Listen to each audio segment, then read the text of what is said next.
Este segmento es presentado por Stellarbet, donde juegan las estrellas. El plan Quirós del gobierno de Kast, también conocido, depende del medio que lo veas, como Ley de Reconstrucción Nacional, Ley de Reconstrucción, Ley Kast, Ley de los Super Ricos, Ley Miscelánea, Ley Tutti Frutti o Plan Quirós, que es nuestra definición, enfrenta una oleada de críticas técnicas desde economistas de distintos sectores. Las objeciones apuntan a una sobreestimación de ingresos fiscales, un costo de la reintegración tributaria estimado en al menos 400 millones de dólares y riesgos concretos para la sostenibilidad fiscal del país. Están empezando las críticas. Las voces más relevantes son las de Manuel Farfán, quien presidió la comisión cuyo informe el propio gobierno usa como respaldo, y Andrea Repeto de la Universidad Católica, quien calificó el proyecto como altamente riesgoso para las finanzas públicas. A ello se sumó Claudio Agostini de la Universidad Adolfo Ibáñez, que cuestionó la eliminación de contribuciones para adultos mayores por beneficiar al 1% más rico. Ese es el movimiento que estamos viendo. Ahí está la entrevista a Manuel Marfán, que fue ministro de Hacienda en los gobiernos de la Concertación hace ya bastante tiempo, pero un economista que en el fondo es muy reconocido en su ámbito. Dio esta entrevista en La Tercera.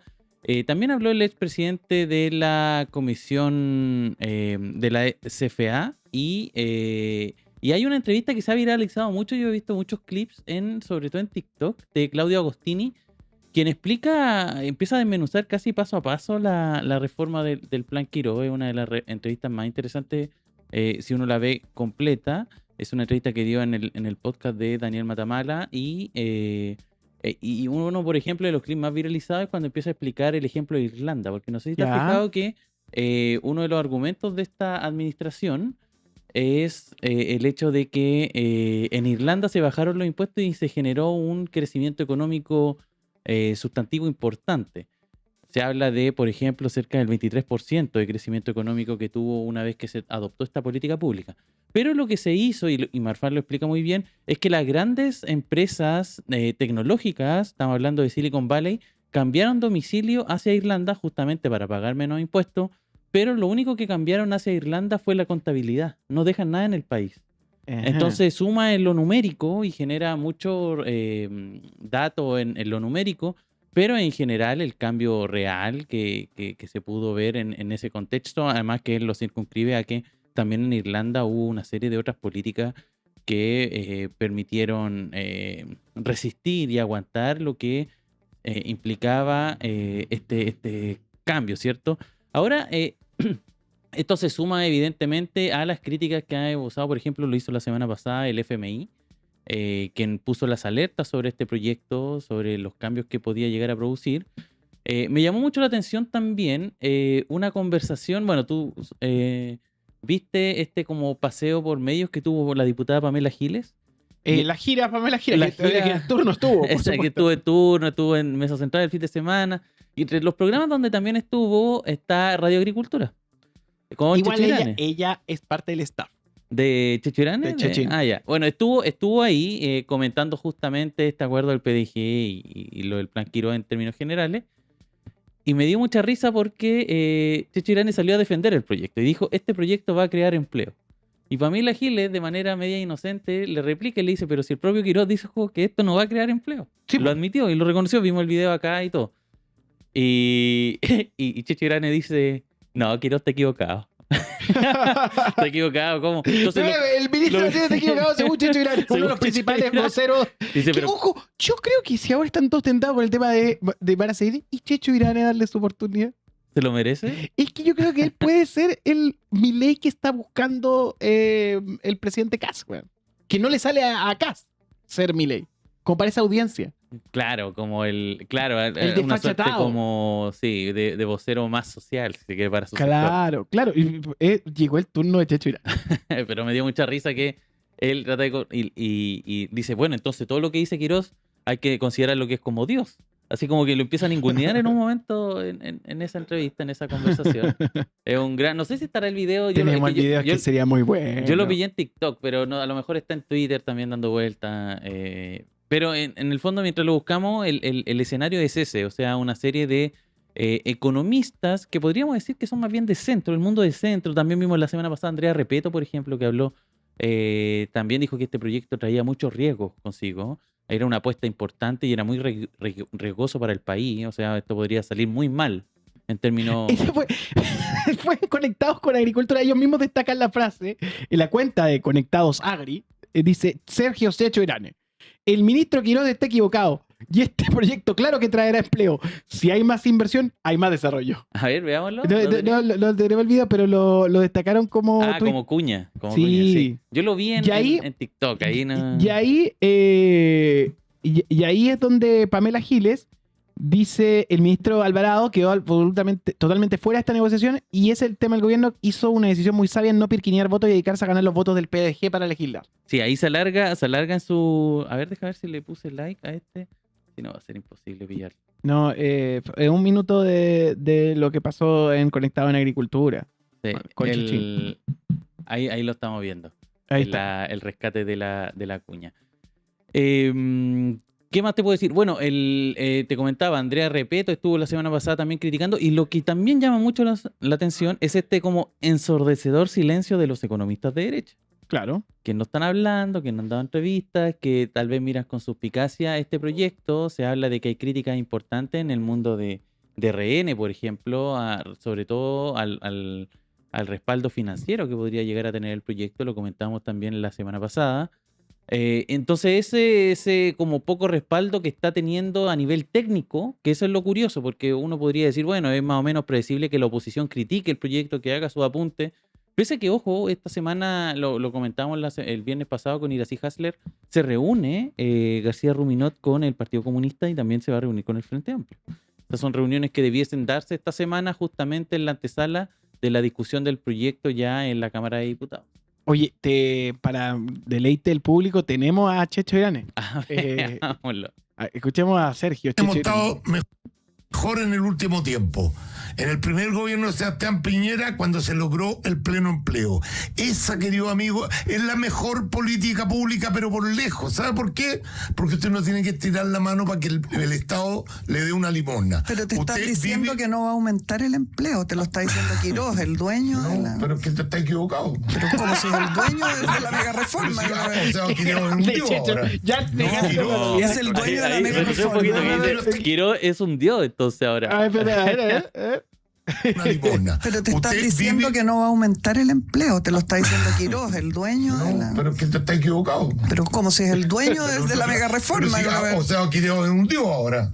No, es el dueño de la mega reforma. Se ríe, Gil. No, y Pamela Giles le da la explicación que dio Quiroz en la Comisión de Hacienda. Y él de repente se empieza a cantinflear Checho Irane ahí, dando una explicación de qué es lo que tiene que hacer la economía, porque mientras hay ahorro hay inversión, y si hay inversión hay más trabajo, que es como un poco la creencia detrás de también el proyecto. Pero lo que no se habla, y esto lo han dicho con cierto desparpajo desde el ministro de Hacienda, Jorge Quiroz, pero yo creo que lo explicó muy bien también Diego Chalper en una entrevista que dio en T13 Radio la semana pasada, en donde él plantea que este proyecto requiere necesariamente de la voluntad de los empresarios. O sea, depende mucho de que los empresarios se plieguen a algo así como un plan nacional pro empleo, en donde ellos aumenten la inversión y sean, digamos, conscientes de que depende de ellos. Ahora, si al empresario se le ocurre ahorrar, guardar esa platita, metérsela al bolsillo, que se va a ahorrar en torno a los impuestos, este plan no suma nada en términos de crecimiento económico, no suma nada en términos de empleo. Y ese es el gran riesgo, y eso es lo que advierten en términos técnicos los economistas. Es muy llamativo, por ejemplo, una serie de políticas también que se están dando como incentivo, y esto lo explicaba muy bien, no me puedo acordar quién lo decía, pero en estas palabras: si uno tenía cierta cantidad que respecto a la vivienda, y como incentivo a que se pueda pagar y digamos, tener vivienda. Si uno tiene, ponte tú eres un comerciante de naranjas. Ya. Y necesitas vender esas naranjas. Ok. Pero te das cuenta que no venden naranjas. La gente no está comprando naranjas. ¿Qué es lo que haces tú? ¿Le bajas el precio a la naranja para tratar de estimular la venta de naranjas o le pides subsidio al Estado para poder mantener la inversión? Esa es la pregunta. Y lo que naturalmente hace un comerciante común es justamente bajar el precio de la naranja para así vender el stock que tiene. Claro. Lo que no está haciendo la industria inmobiliaria es justamente eso. No está bajando el precio de la vivienda, quiere mantener el precio de la vivienda y lo que hace es pedir subsidios de distinto tipo hacia el Estado y eso se ha calificado como básicamente darle en el gusto también a la Cámara Chilena de la Construcción, que es la que concentra, digamos, la industria inmobiliaria, los grandes agentes en esa materia, que no están pudiendo vender lo que se está construyendo. Y ese es el gran estanco que existe en esa materia. Oye, Andrea Repeto trajo al debate una corrección del Fondo Monetario Internacional, que no es cualquier cosa. El organismo revisó al alza su proyección de deuda fiscal 2030 desde menos de un punto del PIB a 6 puntos. Para Repeto, el gobierno está apostando a que el crecimiento recuperará la recaudación perdida, algo que la evidencia no respalda. Dice Repeto, cuando reducen los impuestos a las empresas, sabemos que la recaudación no se recupera ni siquiera con crecimiento. No, y eso está más o menos estudiado. Hay un estudio bien grande que se hizo hace algunos años, lo hicieron unos investigadores economistas británicos que recopilaron 50 casos de políticas públicas en donde se disminuyó el impuesto. Se disminuyó los impuestos con el objetivo de subsanarlo con mayor crecimiento y en el fondo la aplicación de la tesis del chorreo. Lo que descubrieron en esta investigación que se hizo, si no me equivoco, el año 2020, es que justamente no ocurrió en ninguno de los 50 casos. En el mejor de los casos se logró morigerar parte, y uno podría decir parte importante, de lo que dejó de recaudar el Estado en materia de bajar los impuestos.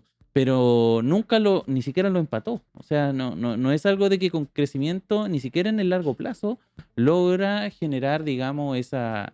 Y ese es el gran dilema y en términos de evidencia lo que se le está viniendo. Por eso yo te digo que acá igual hay una discusión en torno a creencias versus evidencia. El gobierno, lo que han dicho, lo que te comentaba Diego Chalper, lo que ha dicho el ministro Quirós, es que ellos basan mucho en la voluntad del empresario en que esa inversión ocurra. Y eso es poco inteligente en el sentido de que queda muy poco amarrado y mucho a discreción de lo que puedan hacer estos inversionistas en materia de generación de empleo, en materia de crecimiento, en materia de inversión. Así que es bien complicada la mirada en esa línea y es una discusión que se va a dar, pero que sabemos, y eso es lo complicado de todo esto, que en el fondo hoy día el mundo oficialista tiene los votos para aprobar esta reforma sin mayores contratiempos. Hay una nota de Texante que lo que dice es que la meta de Quirós es crecer al 4%, bajar el desempleo al 6,5% y alcanzar a balance fiscal en cero. Sí, eso es el objetivo, eso lo dijo incluso el presidente Kast. Marfan dice que estas medidas son muy extremas y advierte que el punto de partida no es favorable si las cuentas del primer paquete de medidas ya están mal calculadas. La narrativa oficial presenta el plan Quirós como el primer gran logro legislativo del gobierno de Kast. Lo que no se ha dicho con tanta claridad es que ese proyecto no se diseñó una vez ganada la elección. Venía incubándose desde la primera vuelta presidencial con el apoyo de los think tanks Ideas País y republicanos, con especial foco en medidas tributarias. En campaña, Quirós había esbozado la idea de avanzar con varios proyectos separados para acelerar la aprobación legislativa.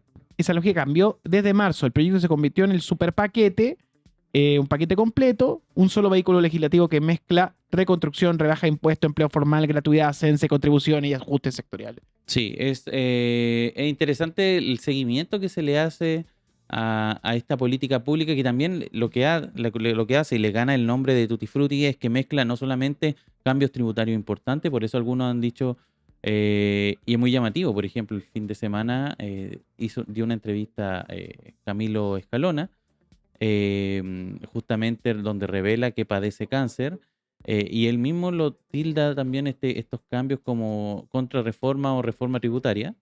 Pero no es solo una reforma tributaria que cambia en ese escenario una serie de condiciones del sistema actual, que lo hemos comentado largo y tendido acá, sino que también hay una serie de otros cambios, lo que comentamos el viernes pasado respecto a la inteligencia artificial, por ejemplo, que no tiene nada que ver con este sistema, digamos, de cambio en las condiciones de los impuestos y los tributos. Entonces, el tema de la permisología, que se le llama así, a este tema de los permisos que tienen que haber en materia medioambiental y las posibles indemnizaciones que tendría que realizar según el proyecto el Estado a proyectos que no logren o que tengan una valoración negativa en lo que se conoce como el RCA.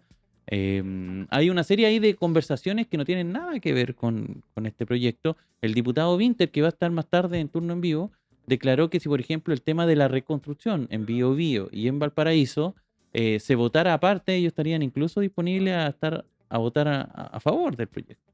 Entonces hay una conversación ahí que no está cuajando y hay que ver cómo evoluciona porque esta semana es distrital. Los parlamentarios, tú sabes, se van a sus zonas de representación, realizan terreno, en fin, hay una serie de actividades que cada uno ahí organiza de acuerdo a su disposición.